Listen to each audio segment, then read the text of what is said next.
Hello, all agents, trainers, Pikmin bloomers, lightship pilots, eighth wall advertisers, and our beloved explorers and wayfinders to episode number 71 of the Wayspotters podcast. Wayspotters is brought to you by the good people at the Pokemon Professor Network, and today is Friday, May 19th, 2023 in the USA. For a reason I'll explain in just a minute, I'm one of your hosts, Blame Jamal, and with me, as always, is Chris. Chris, how are you? Hey, I'm good, buddy. How are you doing? Good, good. So if you're watching along on YouTube, you see that we have a special guest here that we will get to in a minute. It is WoodWoseWulf, Silph Scientist and OSM amazing person. We'll get to him in just a second. But if you're watching on YouTube, you can see him there, so there's no surprise. And if you're listening to the audio version, you've already seen the title, so you knew WoodWose was going to be here. And the reason I say Friday, May 19th in the States was coming to us from Australia, and it's already Saturday there. So he's coming to us in the future. So if you guys remember when Lachlan was on the show, we do a lot of Friday nights in the States and Saturday morning in Australia. So we'll get to that in a second. Before we jump into today's show, I wanted to go over one thing, and you guys are on a rant about a few things before. There was an article that came out from a publication that I can't remember the name of right now. I think it was .com something. And they had an interview with Michael Steranka, and he gave a quote about what was going on in the world when it comes to Niantic and when it comes to Harris Niantic. And a lot of people aren't happy about what was said. And there are some people who are like, yeah, I understand it's the way the game is going. But I just kind of want to go on one final rant about this, and then I'm going to leave it alone. But what I have to say, I believe, is pretty important. So here we go. This is a crucial time for anyone listening or watching the show. It means you care. It means you care a lot. It means you take time out of your busy day to hear what Chris and I have to say. And we're not always going to agree. In fact, we disagree more than anything. But one thing is clear. We all care about Wayfarer number one, and then Pokemon Go, Ingress, Pikmin, etc., whatever game you play, you care about it. When big companies like Niantic make changes and decisions, we're not always going to like them. In fact, we may hate them. But what we can't do is allow those changes and decisions to split the community. Like the fact that Niantic has said they're not going to officially address #Harris Niantic statements or not. We cannot allow ourselves to be hateful, continue name calling, and be evil to one another on social media. That's so counterproductive to everything this game and games are about. I just ask if you can see my face or hear my voice that we turn down our vitriol a notch and try to be civil to each other. At the end of the day, these are games. The world is a lot bigger than any company's IP. Remember that, please. Thank you for listening. All right, now that the heavy stuff is out of the way, Chris, you have anything to say about that? No, I completely agree.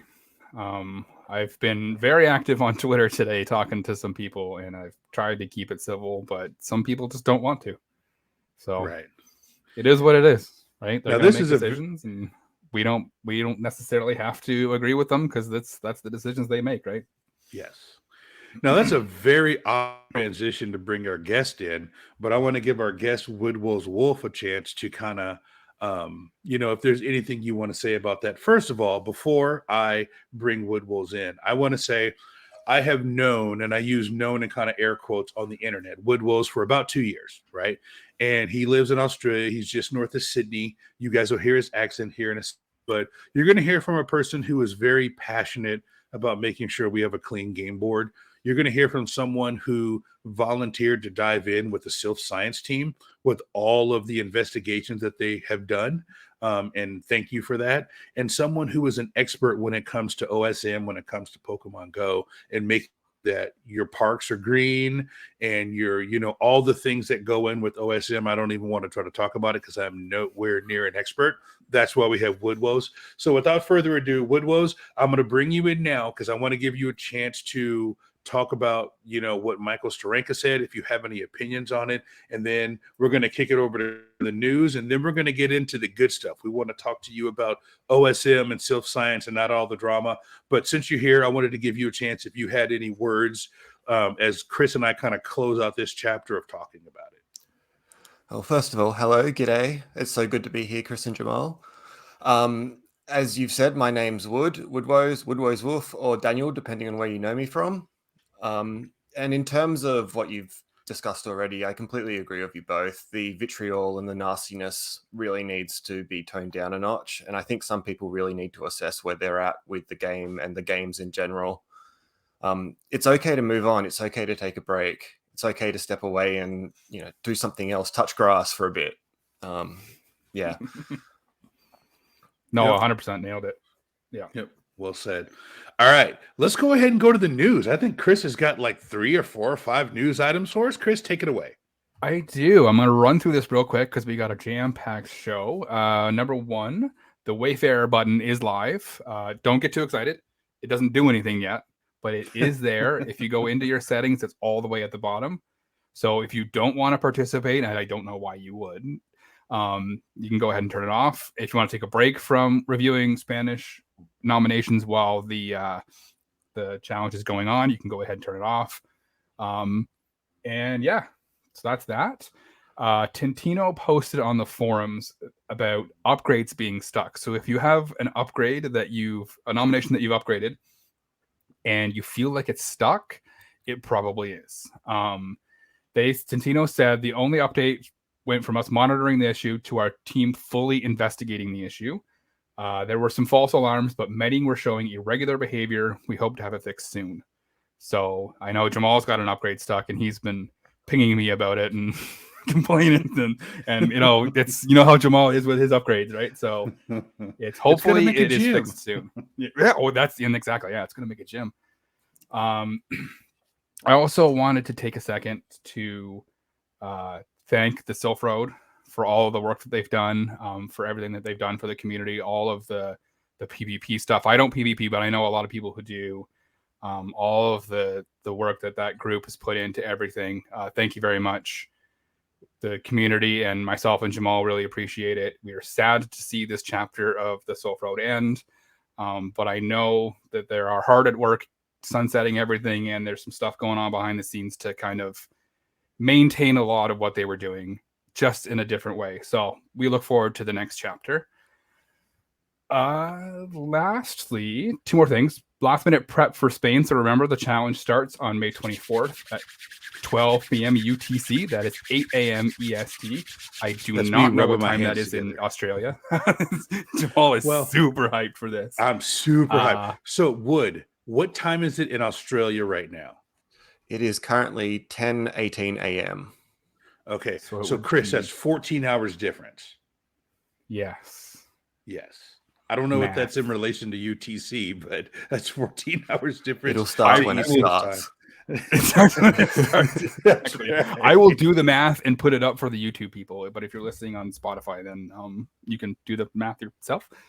Yeah. Couple tips: brush up on your Spanish, dust off the old universal translator, aka Google. Check out the post on the Wayfarer forums that I did, and rewatch episode 68 where we talked about Spain. And yeah, that's it for that. And one last thing. Niantic posted that they are aware of a sync issue that is leading to creation of clusters at some locations. They are working on a fix to ensure that all Wayspots follow the density and inclusion rules in all of the games. So stay tuned for that. So if you've noticed kind of weird clusters show up, don't get used to it. That teased to topic number 2 there. It did, and it was actually funny enough. It was a reply to a comment on that thread. So nice. All right, that is it for the news. Yeah, thank you for the news, Chris. And as has been said on Twitter, people have mad respect for Chris as the Wayspotters newsman, giving you hella shout outs and hella gassing you up on that. So we'll probably have something special next week about that.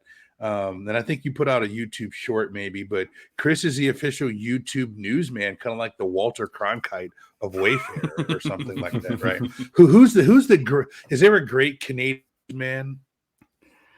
Oh yeah, there's a couple, and I'm going to embarrass myself by not knowing their names. All right, off the top of my head. We'll have it next week and we'll tweet it out. But Chris is the great Canadian Wayfarer newsman. But without further ado, that's not what we're here to talk about. We are here because we have a special guest, WoodWoseWulf, however you want to call him. We did his introduction, and I referenced that he's part of the Silph Science group and he's part of OSM. And I want to start there, Wood. Let's talk about OSM. Like, remind me, what is OSM and how does that affect Wayfarer? Sure. So OSM is basically the Wikipedia of maps. So anyone can sign up and start editing. So you can add your streets, you can add your house if you want to, you can add local parks in your area, you can add natural features, all that kind of stuff can be added to OpenStreetMap. What that means is that there's a very comprehensive user-created map of almost the entire world that can be used by anyone because it's open source. And Niantic is one of those anyones who actually uses it. The foundation of the game map of almost all of Niantic's titles is based on OpenStreetMap. And then everything we do in Wayfarer is laid over the top of that. So the streets you see, the parks, the blue water, if you see blue water in Pokemon Go, that's all part of OpenStreetMap that's been imported into Niantic games. At the same time, things like EX gyms are created by park data from OpenStreetMap. It's pretty old at the moment, but it's still there. So to form a complete package of what Niantic titles are as far as the game map goes, it's a combination of Wayfarer and OpenStreetMap. Wow, that's fascinating. So the map that we play on, right? So I'm looking at my phone here and I've got Pokemon Go open. So when I twirl around and I see all the streets, so all of that was created by a user? Is that what you're telling me? That wasn't That's correct. some big company, that was all user data? It's all user data. Some of it's imports, but a lot of it is just craft mapping, people coming in and doing really detailed, amazing work over the course of many, many years. And it applies to Ingress, it applies to all of Niantic's titles. Even Peridot has a game map that is OpenStreetMap. Nice. So for the YouTube listener viewers, they'll see this. If you can see my camera right now and you can see that sidewalk that runs kind of parallel to the street, I did that. I added that sidewalk into OpenStreetMaps in 2017, maybe 2018, and it just showed up at the last sync. So I was pretty proud that I can actually see something, and the my street in my little cul-de-sac, I added all the houses in there. Someone had gone in and filled out everything else in my neighborhood, but I can see two things that I physically added to the map. Can you tell the listeners and the viewers, when was the last sync from OpenStreetMaps to Pokemon Go? Yeah, to Pokemon Go specifically, there's actually 3 different versions of data that we can identify at the moment. So visuals, which are what you're talking about, so the sidewalks, the houses, the roads, they're actually from March 1, 2021. Then there's also the spawns, nests, and blocked areas in Pokemon Go. So if you go to a park, you'll see about 25% of all the spawns that appear are a particular species. That comes from a different data set, which is from September 26, 2022. So that's the newest one in the game. And then the oldest one that we know of is from February 25, 2019. And that actually makes gyms turn EX. So if you want to have an elite raid, you have to place a gym using Wayfarer into a park or a similar sort of area that existed on OpenStreetMap back in 2019. So yeah, the OpenStreetMaps, I've loved it for a very long time. I actually spent a lot of time in Belleville when I was living there, editing all of their parks and stuff. So they got a bunch of EX gyms thanks to all the changes that I made way back when. So let's transfer away from OSM for a bit. How long have you been with Silph? I joined Silph around, I think it was 2017. I came through the Silph research group originally as a researcher and worked my way up. There was a moment in time when I was having a lot of 3 a.m. calls with Dromps about the future of the research group at the time. And over time, I was promoted to a Silph scientist, which essentially is a title that implies it's a moderator role within the Silph research group, in addition to actually helping with publications, doing data analysis. My wheelhouse was definitely more the OpenStreetMap side of things, as well as doing graphics. A lot of the articles you've seen over the years published by the Silph Research Group that had graphs and titles and all those sorts of things, I created those. I also helped a lot, just sort of updating the Silph Research Group from the original craze of Pokemon Go, where a lot of the original leadership in the group sort of moved on. And one of my big focuses in the group was bringing in new people, some really, really, really talented people that are a lot smarter than I am to sort of carry things on. And over time, those people have become more and more prominent in the group, and I've become more and more happy with what they've done. And I've sort of stepped away a little bit. I've not left the group. I'm still a Silph scientist. I've taken on what's called an emeritus role now, in so much that I'm not actively publishing or anything anymore. It's more that I'm there as an advisory role. I'm there if they need me, but don't call me at 3 a.m. anymore, please. Oh yeah, for sure. I've contributed to a couple of the research projects like way back when, but it's been a long time. I've actually been meaning to kind of get back into it because they do a lot of good work, and some of those graphs have been fantastic. So well, thank you. If those were yours, then kudos to you, because they were. But sometimes I read those articles and it's just like college level professor math people in there doing stuff. That's the thing, right? Like we've brought some really, really good people. We've got engineers, actual scientists, teachers, educators at college level, all sorts of things. It's such a diverse and amazing group now. I'm very, very proud of what it's become. Yeah, it shows from all the research that you guys do. Wood, I wanted to ask you a question. So I remember in the early days of OSM, in my area, I don't know how famous or infamous, but I'm Team Instinct, and there was a person or persons who went in a kind of a rural part of Charlotte and drew a Team Instinct logo in OSM, and it actually got imported into Pokemon Go. And it was hilarious. They made it a park, and it was the just the regular green, darker green, and then the darkest green, but it was the Instinct logo. And it stayed in there until the next sync. And it was just kind of a funny thing. But, I remember those kind of being what I would like to refer to as kind of the wild, wild west days of OSM. What happened that kind of put the clamps on that so that people weren't able to abuse OSM to Pokemon Go and Ingress? It's funny you mentioned that. I actually think I was the one who removed that Instinct logo. Right. So over time, tools have come online that help people on the OpenStreetMap side of things detect vandalism. When Pokemon Go first launched, and you can't really blame the OpenStreetMap side of things for this, no one really knew what was going to happen. And I was probably one of the earlier adopters of OpenStreetMap from a Pokemon Go perspective. One of the first things I actually did, even before Pokemon Go launched, was I added a local cemetery, and I was hoping that it would actually bring out more ghost-type Pokemon.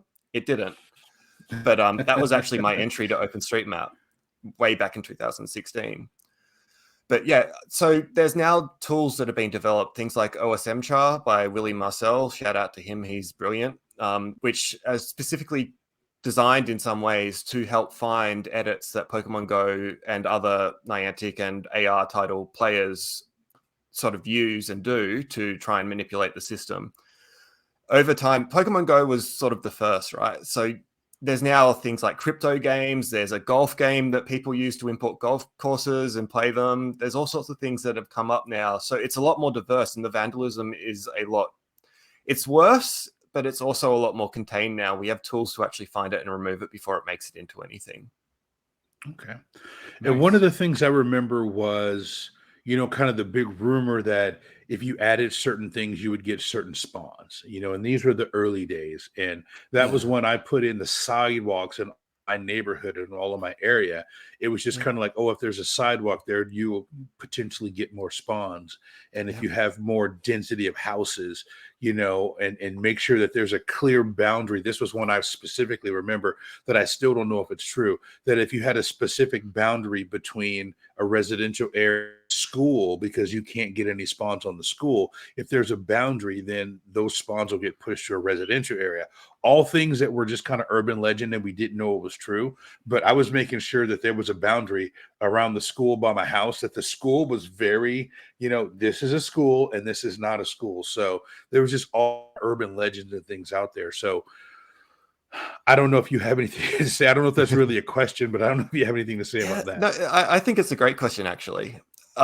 So obviously you have things like parks. They create nests when they're imported into Pokemon Go. Things like schools do prevent spawns from appearing.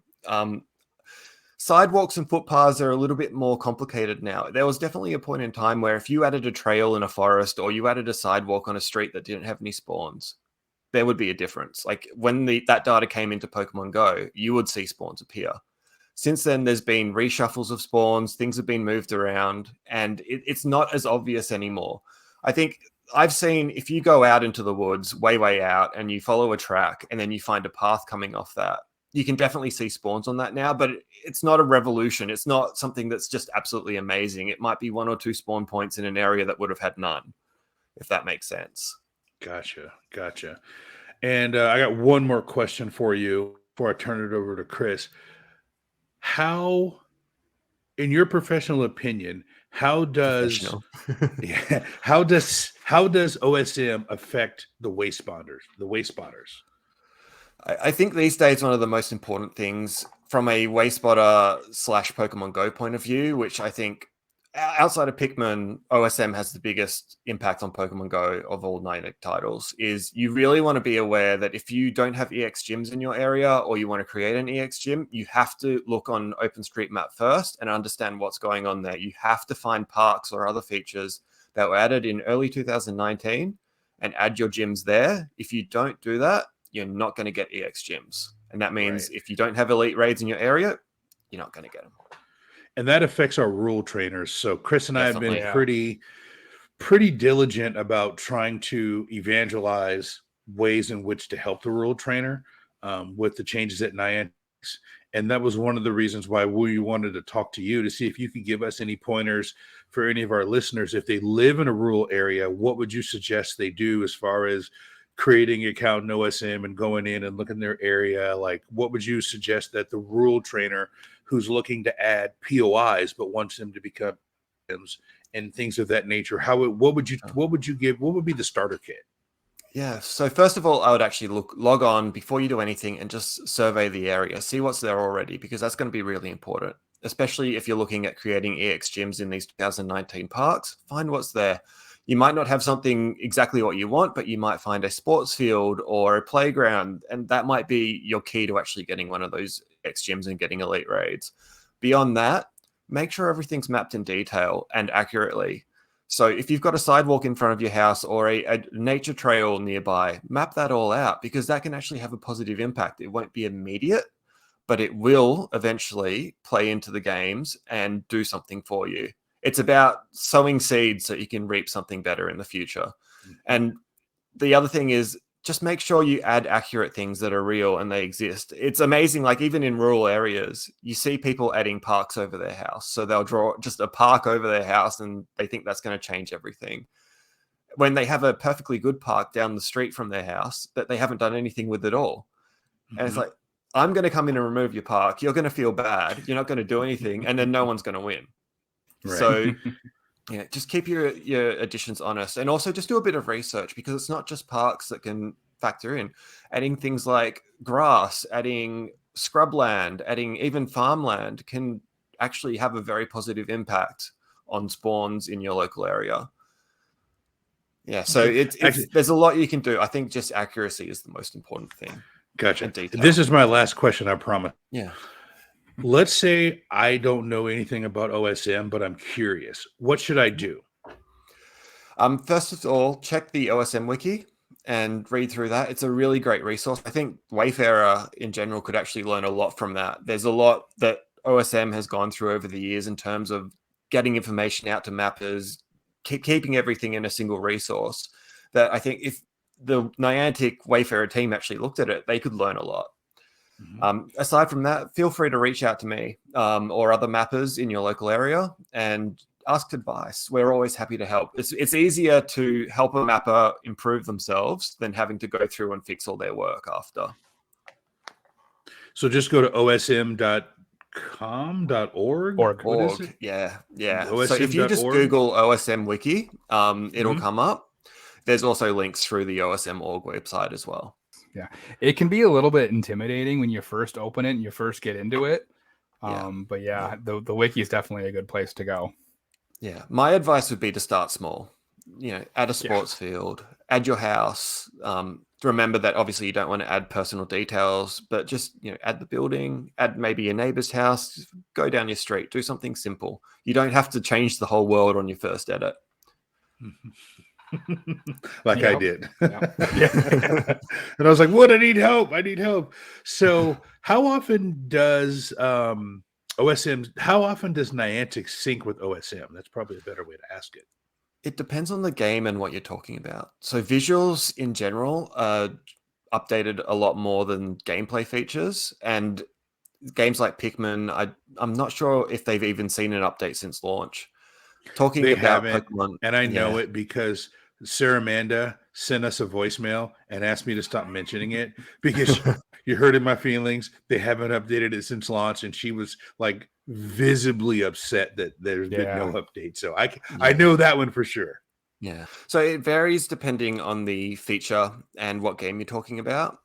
And so for example, visuals are updated more frequently in Pokemon Go than other parts. We saw a really, really long gap when it came to blocked areas, nests, and spawns along paths before this most recent update. And it was getting a bit ridiculous. There were university campuses that hadn't had spawns for years by the time Niantic had updated it. With EX gyms, it's actually the oldest data set that's ever been used in Pokemon Go, period, which is just, it's getting ridiculous at this point. So I'm starting to sort of put a bit of, from my end, I'm starting to put a bit of pressure on Twitter, and I hope other people can too, just to signify that they need these EX gyms to get elite raids, this new feature, and they can't get them. They've added perfectly real parks, and they can't get the gyms to do what they need to do. Yeah, I can imagine that's frustrating, especially for the rural trainer. Like I saw that thread that you posted on Twitter; it was fantastic, and there's a lot of maps that are in OSM, and these people should have elite raids, and they should have, if EX raids ever come back, they should have EX raids, but they don't, and it's no fault of their own. It's Niantic's dragging their feet, right? Yeah, exactly. And if you live in a new suburb, for example, a park may have been built 2 years ago. There's heaps of people living there now. Kids are starting to be born and raised in these towns and discover what Pokemon Go is. And all the parks are on the map, but they don't do anything. It's getting a bit ridiculous there. So when they update, do they update to what's current, or do they pick us like a point in time and say, all right, we're going to go here? So with visuals, Pokemon Go actually tends to inherit the visual map from other games. And it was really interesting when Pokemon Go had its most recent visual update, all the rivers came through and they started rendering as paths. So you had all these massive rivers going through cities and stuff, and there was just this path running down the middle of them. And I think what happened that's hilarious. It is. I think what happened there is Ingress actually had its own style applied. And that style was inherited into Pokemon Go as well. So when that came across, you ended up seeing the Ingress style, which is rendering the river as a path, appear in Pokemon Go. Right. That's funny. Yeah. Couldn't that be considered kind of a dangerous thing to have that show up like that? I think so. Just from a navigation extent, if there's no riverbank or anything there, people might be using Pokemon Go to navigate, and they might end up with damp feet or worse. So there's a couple times in my life where I've looked at the game, be like, all right, I need to go there, and then I use the map in the game to kind of navigate my way. Totally. Because it's so much easier if you've got the game open to find your way around. Yep.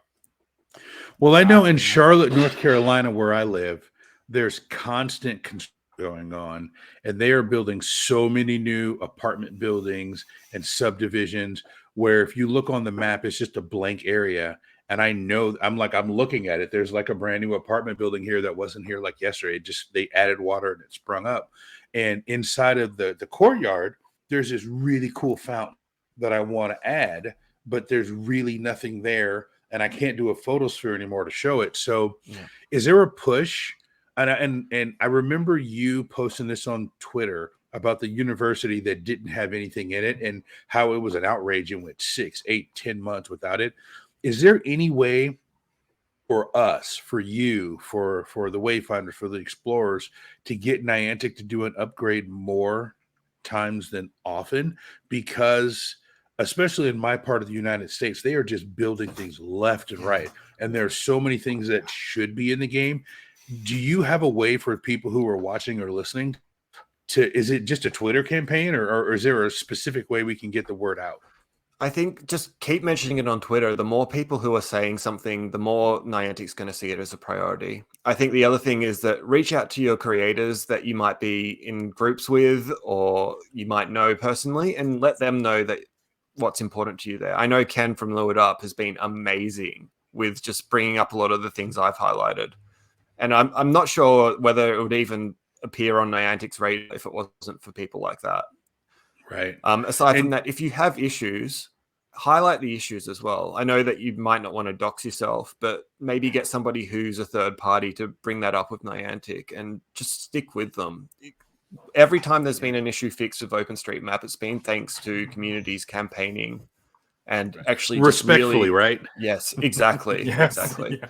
I think the Saronic Golf is a really good example where they were just really passionate players, and there were islands out just to the west of Athens, big islands with multiple towns, and they were just completely spawn blocked. You couldn't play Pokemon Go there. And the people there just steadily, consistently campaigned and just said, we can't play Pokemon Go here. We can't play Pokemon Go here. And it was thanks to organizations like Eurogamer publishing articles and actually getting it into the mainstream press that actually resulted in those issues being fixed. Well, Wood, I don't know if you know this, but our friend Chris here is a writer and editor for PokemonGoHub.net. Isn't that funny? I have a feeling that sometimes he may be writing an article about OSM, and we'll see. I'm just kind of I just put that in the ether. I don't know if he's really going to do it, but I just put it out there.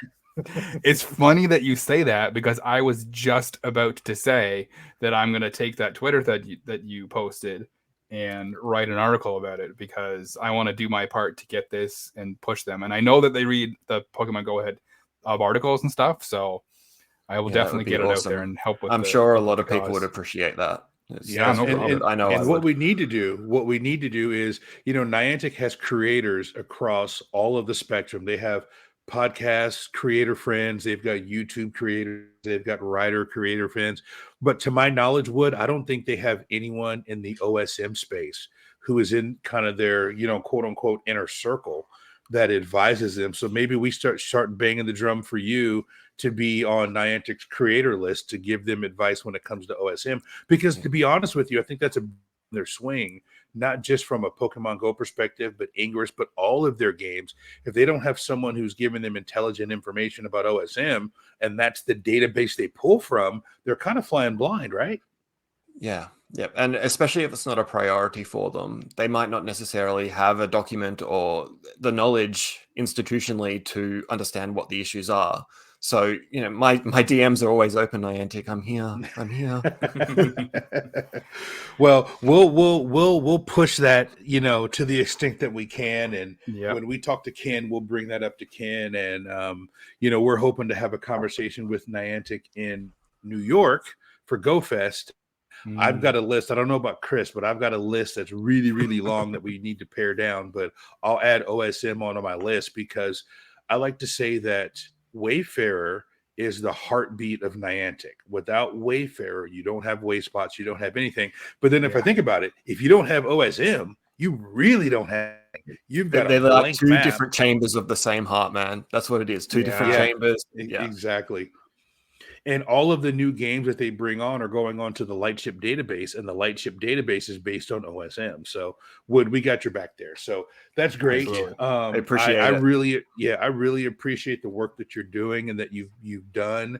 And to think that I'm just kind of this, just general old person out there. And I remember back in the days when I really didn't realize what time it was in Australia, and I'd send you messages, and you were courteous enough to message back, and then Lachlan would be like, you realize it was like 5 a.m. or 4 a.m. and I'm like, oh God, I'm just so I appreciate. You can talk to me about OpenStreetMap at any hour of the day, Jamal. I'm happy to hear from you.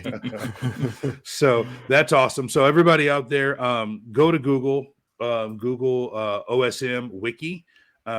Understand what it is, because if you love Wayfarer and you love Pokemon Go or Ingress, that is the baseline of looking at. And we would love here at the Wayspotters podcast, Chris and I and Wood also would love to see Niantic update more often than once every couple 3 years. I don't know what's prudent for them, what that upload looks like. I could imagine it's just terabytes and terabytes of data. But I think it would do all of us a service if they uploaded more often than they do now. And kept everything on the same version. I think that's the other thing to consider. So a lot of people will they'll see green on the map and they'll think, oh, I can create an EX gym there, or there's a nest there. But when they're running completely different versions, the visual communication of the map does not necessarily match what's happening behind the scenes in the game. Right. Yeah. That's awesome. No, 100%. Wood, is there anything that we missed before we go on to topic number 2? No, I could talk about OpenStreetMap all day, like I said, but I think we need to go to topic number 2. All right. And at the end, viewers and listeners, we are going to allow Wood to shout out some of the where you can join a Discord that if you are like, hey, I want to get passionate about this, or I'm interested in hearing more about it, Wood will share a Discord where you can go and ask questions about OSM. I've done it in the past. I haven't done a lot of OSM recently, but when I was hot and heavy, I was in that Discord all the time. So before the show's over, we will allow Wood to give out that Discord. So I want to go on to topic number 2.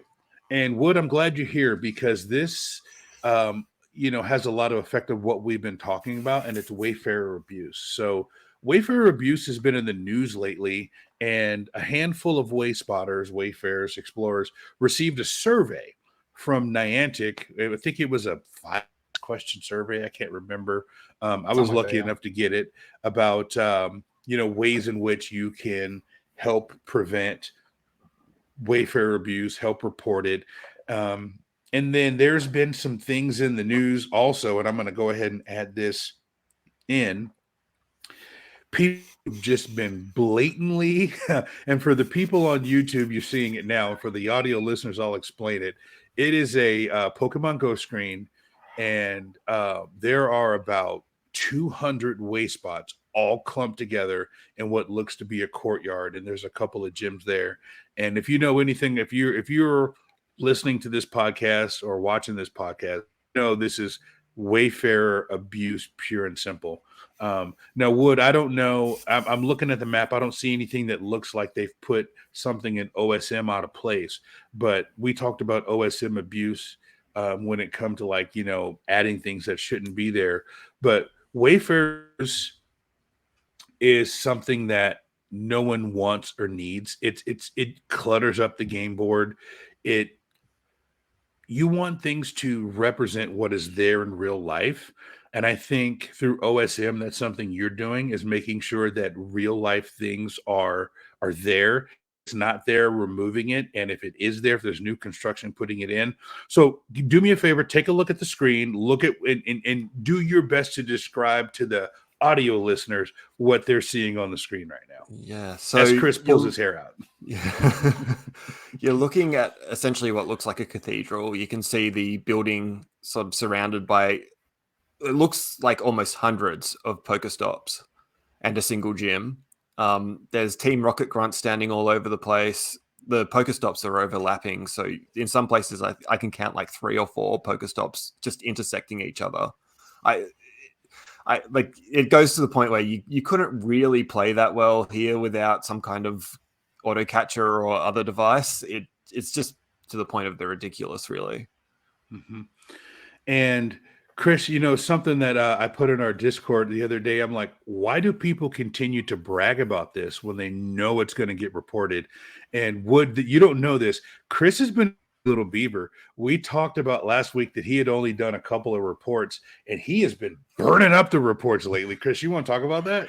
I mentioned a couple, like last week, maybe 2 weeks ago, that I had only ever reported 2 people for abuse, and then literally the next day I ran into 4 or 5 people just trying to move Wayspots into their house, like gazebos that were, the pin was like perfectly dead center in the gazebo, and they were trying to move it a half a block away into their living room, and I'm like, there's no way. Like that's blatant abuse. So, and I reported it, and a couple of people got and I got the messages back, and I actually reported this, and when they took care of it, they actually replied to my chat message saying, "Hey, we took a look at this and it was abuse, and we took action on 91 Wayspots and 6 Wayfinders." So That's this amazing. is, hold on, let me pull up for our viewers. This is what it looks like now. Which still looks like an amazing place to play. Yeah, it does. And I know that this is what it looks like before, what it looks like now, because the person who was partially responsible for this posted a very long thread on the Wayfarer forums complaining that Niantic had fixed it. And when you look at this, it still to me looks a little fishy. If someone posted this, I'd be like, I was like, I know how cells work, and that looks a little fishy. So I don't know. Yeah, I trust that Niantic took a look at this and did a bang up job doing this. So I don't know where the cell borders are, but this is still an amazing place to play Pokemon. Whoever put this together legitimately did an excellent job, and they did a fantastic job. I believe, correct me if I'm wrong, I believe this is in France. Is that right, Italy, Chris? Isn't it? Oh, it's in Milan. It's in Italy. Yeah, Okay, it's in Milan. Yeah. Okay. Yeah. So still looks like an amazing place to play. So Wood, I want to go back to you for 1 second. So when I'm looking at the screen, I see like a kind of an upside down cross from the angle that I'm looking at it, and with a circle in the middle. So for our YouTube people, can you describe how that gets there? Because that's OSM. That's all you see there is OSM. Can you explain what happened there and how that appears? European OpenStreetMap community, they're amazing. They always do such wonderful detailed mapping. So what you see here is essentially the building is the outside of the shape, and then you see inside of that building parts. So in OpenStreetMap, that would be building part equals whatever it is. So you see the crucifix shape, which forms the internal part of the cathedral, and then you see the spire sitting in the middle of the cross. So you see multiple building parts stacked on top of each other to create this three-dimensional appearance. Sometimes you see people actually posting, asking what dark blue bits are on the map that aren't necessarily water. And what they are is just stacks and stacks and stacks of building parts on top of each other. Each time one's stacked, it gets a little bit more opaque and a little bit more blue. So that's next to that rocket stop, is that what you're talking about right there? Like just below the rocket stop? So just below the rocket stop, that's actually probably gardens or grass, I would say. So that renders the same way as parks. But you can see sort of in the middle of the cross there, that sort of, it's almost like a, it's almost like a circle, but not quite. That's a building part on top of a building part on top of a building part. And it just gets darker with each level. Nice. So if someone put something in Milan here, and it was not supposed to be there when it came to OSM, look to find it. Is there an alert in OSM? How do you know something is there? Because when that Team Instinct logo moved from the area where I'm near, like how, if you were the one that removed it, how did you know? Like how does I'm curious to that. If it's proprietary, don't tell us. But if it's not, can you tell everyone how you knew that was there to go remove it? Yeah, so there's a few ways I do it. Some of them I'm not going to reveal because, trade secrets. But in general, you start with OSM char, the OSM change set analyzer. You can flag things by new mappers. You can flag certain features added that don't make sense, and you can run a query.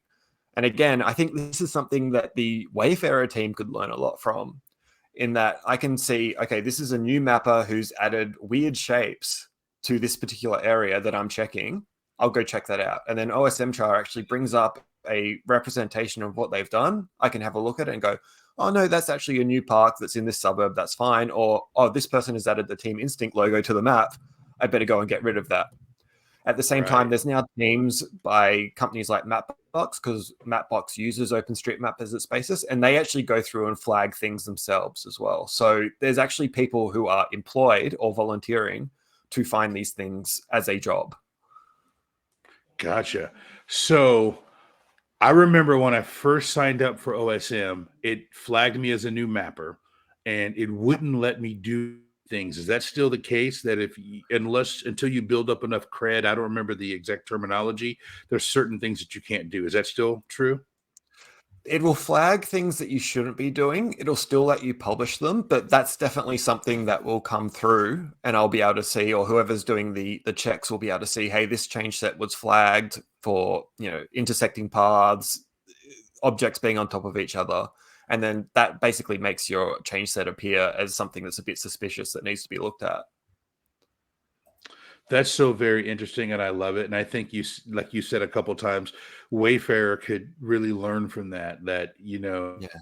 And they might have it now. I don't know that if something is moved 100 meters from something else, there should be an alarm or a flag that goes off. Maybe one of the ambassadors sees, or Tintino, or Niantic Tib, or Niantic Aaron, or someone, that if someone's tried to do that, that it immediately gets looked at by a human.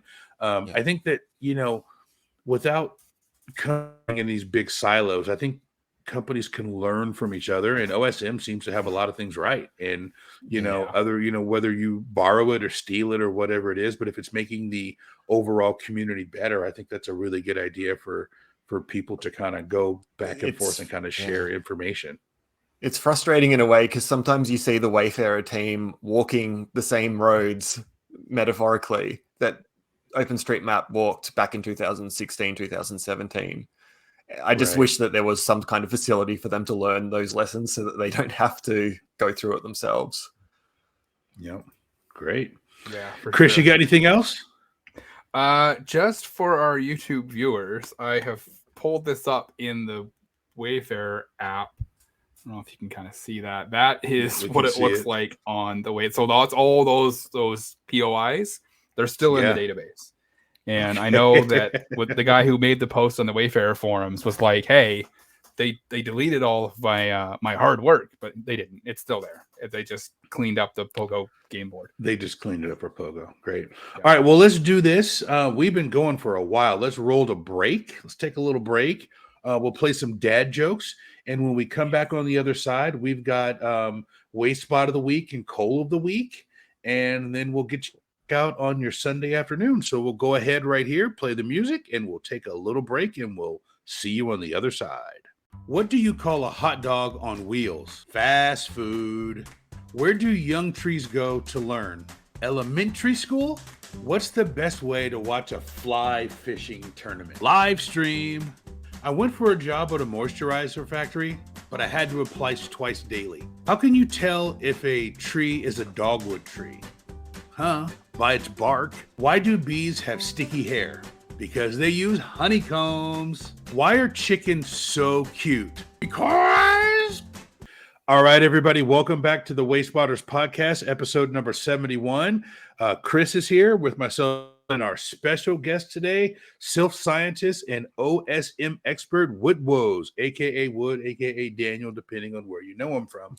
And we are about to have a little bit of fun here. So we're going to pull up our Wayspot of the week, and we're going to go over that. And here we go.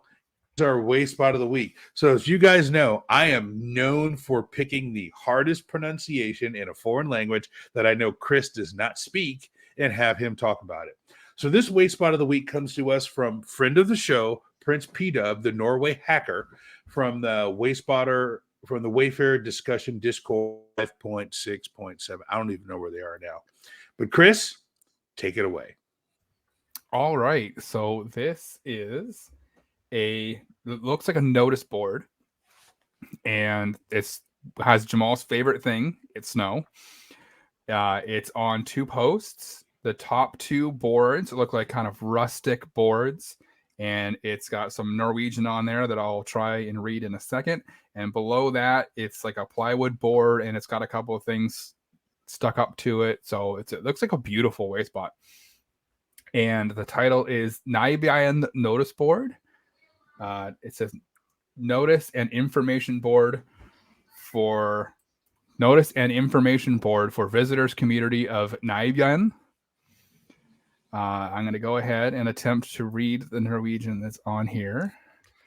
Can I just say that the Norwegian is written in Comic Sans? It is triggering me a little bit. I love that. I love it. I love it. Just as an aside, there is a website at my work that's like kind of security based, and when it crashes, it says notice at the top in Comic Sans. And I always remember like a meme that I said, this is, we're trying to run a Fortune 500 company, not a lemonade stand. Stop using Comic Sans as a font. I love it.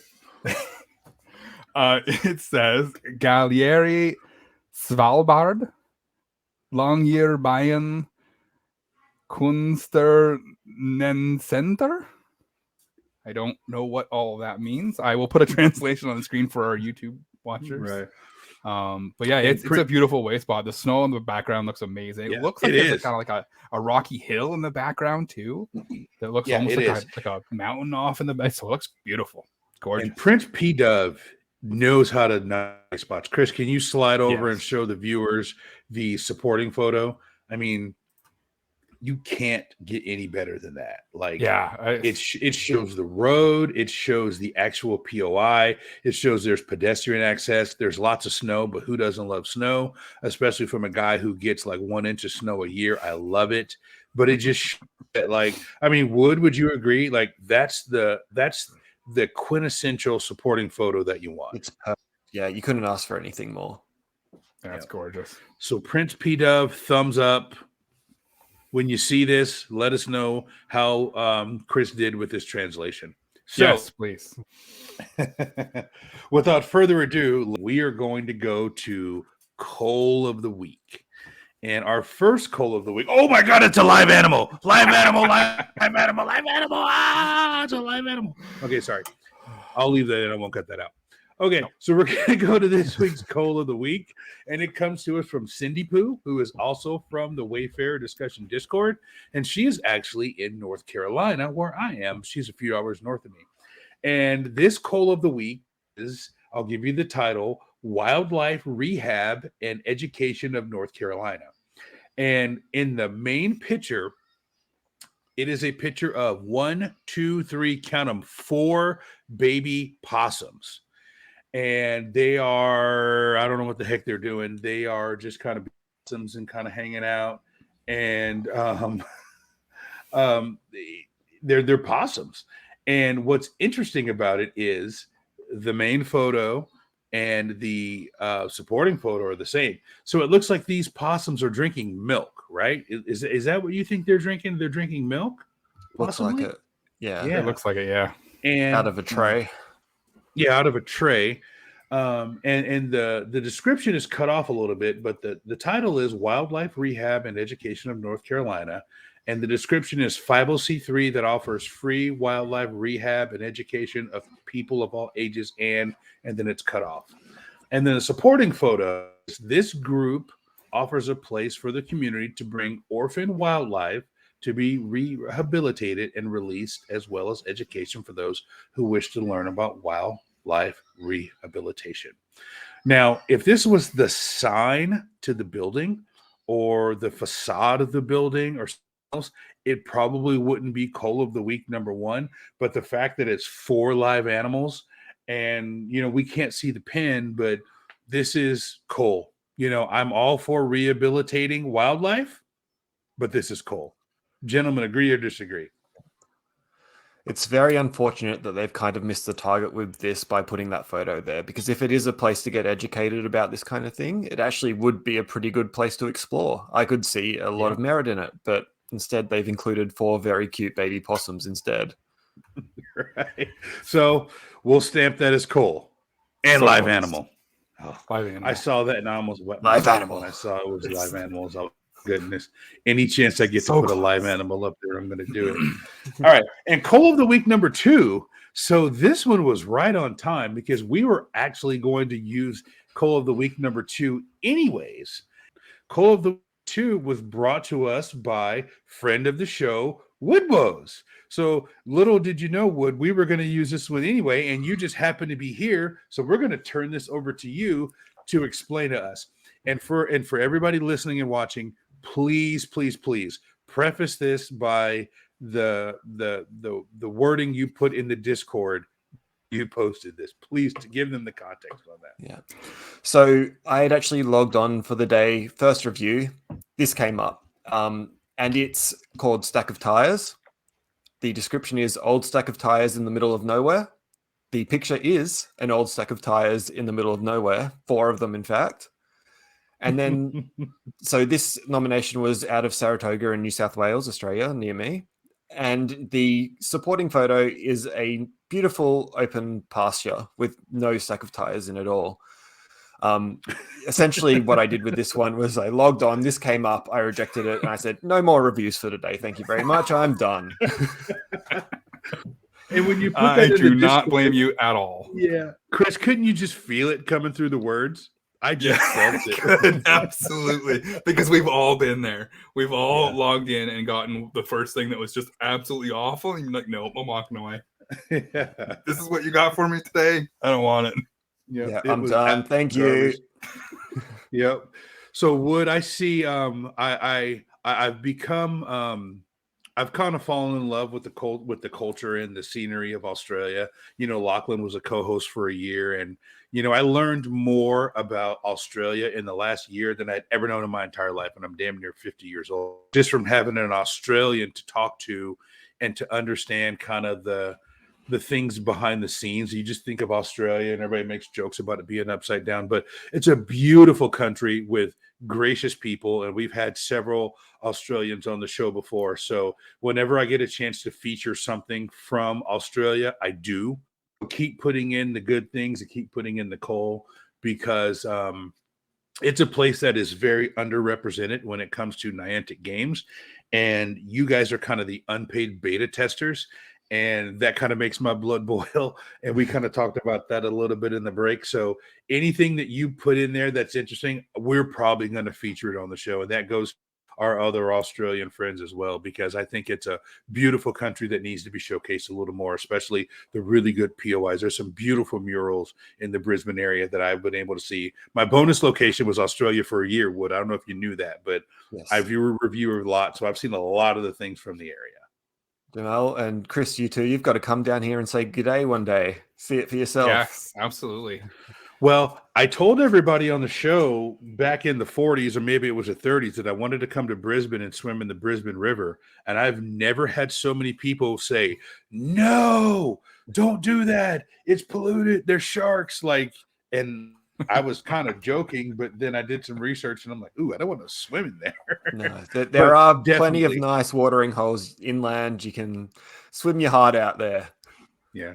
If there is ever a safari zone or something in Australia, I am going to do my absolute darndest to be there and drag Chris along with me and just enjoy the beautiful countryside that is Australia. So speaking of Australia, we're going to close the show out here in a minute and get everybody back on their Sunday. But Wood, I wanted to give you an opportunity to talk about OSM one last time. Share the Discord. You're going to send us the link. We're going to put it in the show notes. So looking on Spotify, it's going to be the first link up there. And I believe Chris, if he doesn't have something on the screen right now with the link on there for the YouTube, it'll be up there probably when I'm done talking and you're done talking. But Wood, if there's anything that you want to plug, whether it's your Discord or your Twitter head or whatever, I want to go ahead and give you a chance to plug that. Yeah, sure. So 2 Discords. First of all, OSM World. Get on there if you want any advice. There's a lot of people who are even smarter than I am that can help you out with anything you need to do. If you want to join the Silph Research Group, whatever form we take in the future as things move on, I'll provide a link for that as well. Aside from that, if you have any questions for me about how OpenStreetMap and Wayfarer and Pokemon Go relate to each other, feel free to hit me up on Twitter, WoodWoseWulf. Or find me on Discord. I'll be in the Silph Science Discord. So yeah, please feel free to reach out at any time with any questions you might have.